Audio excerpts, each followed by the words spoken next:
एक मुखिया जी थे जिनसे लोग दूर दूर से समस्याओं का समाधान लेने के लिए आते थे। लेकिन मुखिया जी का अपना बेटा उनकी वैल्यू नहीं करता था, पैसे उड़ाता था। उसे लाइफ से कोई लेना देना नहीं था। एक दिन मुखिया जी ने अपने बेटे से कहा कि कुछ खजाना हमारे पुरखों ने जंगल में पहाड़ पर जाकर के गाड़ दिया था, उस खजाने को मंगवा लेते हैं।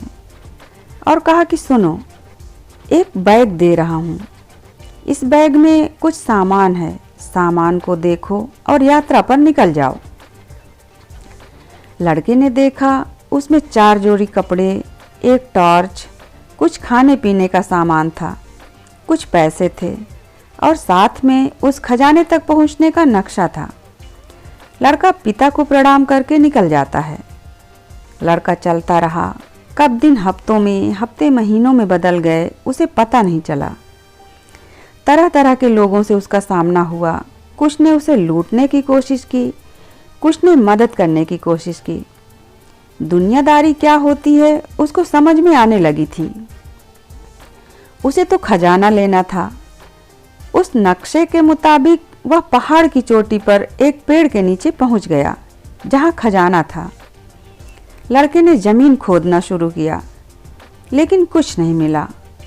3-4 दिन तक वहां रहा, हर पेड़ के नीचे जमीन खोदने की कोशिश की, कुछ नहीं मिला। उसे समझ में आ गया कि उसके पिताजी ने उसको बेवकूफ बना दिया। उसको मन ही मन अपने पिता पर गुस्सा आ रहा था। उसे लग रहा था कि जाकर के लड़ाई करूंगा, लेकिन अभी क्या करे? अभी तो लड़ाई कर नहीं सकता था।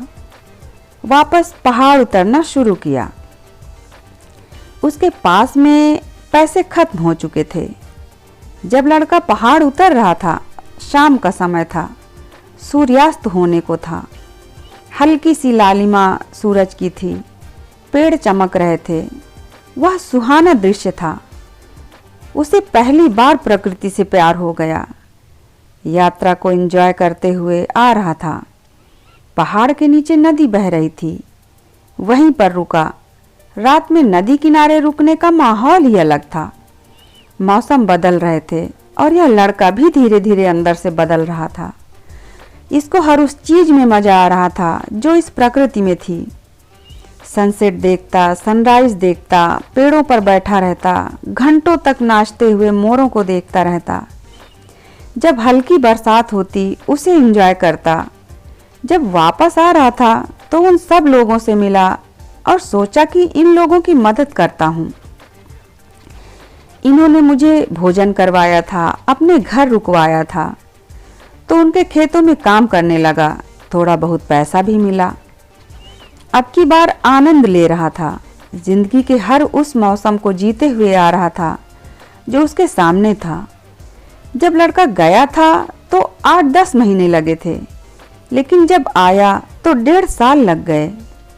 घर पहुंचा तो पिताजी इंतजार कर रहे थे।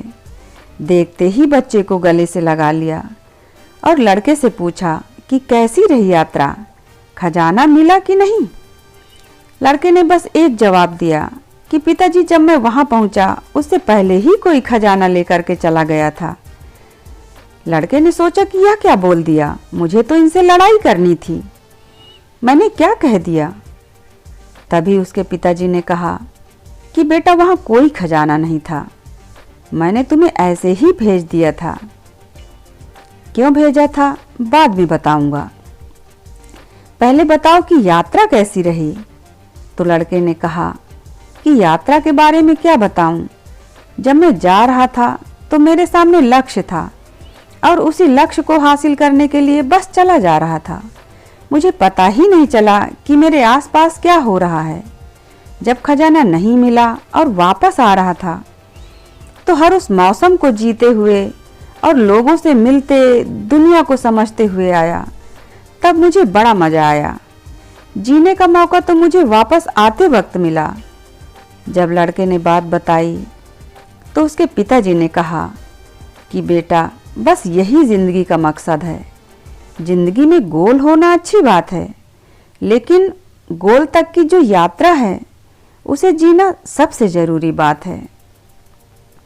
दोस्तों, आपकी भी ज़िंदगी में कोई गोल होगा जिसे अचीव करना चाहते हैं, मेहनत कर रहे हैं, बहुत बढ़िया अच्छा काम कर रहे हैं, लेकिन ये जो यात्रा है इसको जीना, महसूस करना मत भूल जाना, क्योंकि जो छोटे छोटे पल हैं, जो एक्सपीरियंस हैं, इन्हें मिला करके ज़िंदगी बनती है। यह सांस जब तक आ रही है, जब तक आप और हम जी रहे हैं, जिस दिन यह सांस आना बंद हो गई, ज़िंदगी खत्म हो जाएगी। आसपास क्या है कुछ भी मैटर नहीं करेगा।